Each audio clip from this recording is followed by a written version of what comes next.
बाज़ दफ़ा पेशाब में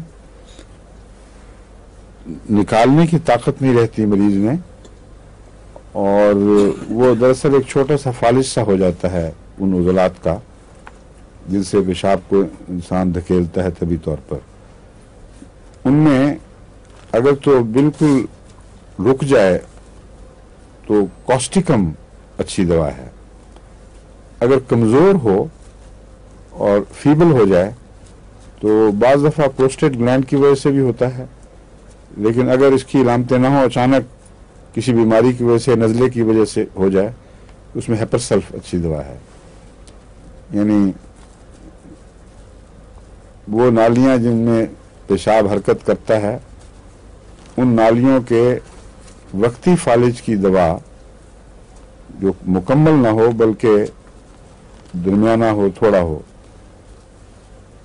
हेपरसल्फ है। गालिबन इसलिए कि ये फ्लू का हमला बाज़ दफ़ा यूरिथ्रा पे, अज़ा पर, किडनीज पर भी हो जाता है और उससे एक किस्म की कमज़ोरी पैदा हो जाती है। मेरा ख्याल है कि वो वजह होगी। और वो जो चिपकने वाला नज़ला है वो अगर आके बैठ जाए तो फिर ये लंबी स्टेट पैदा हो जाती है। यानी आमतौर पर तो ऐसे नज़लाती कैफियत जो है वो चंद दिन में ठीक हो जाती है। बार बार पेशाब आता है, तहरीक होती है, साफ पता चल जाता है कि इरिटेशन है, वो ठीक हुई तो बात ख़त्म हो गई।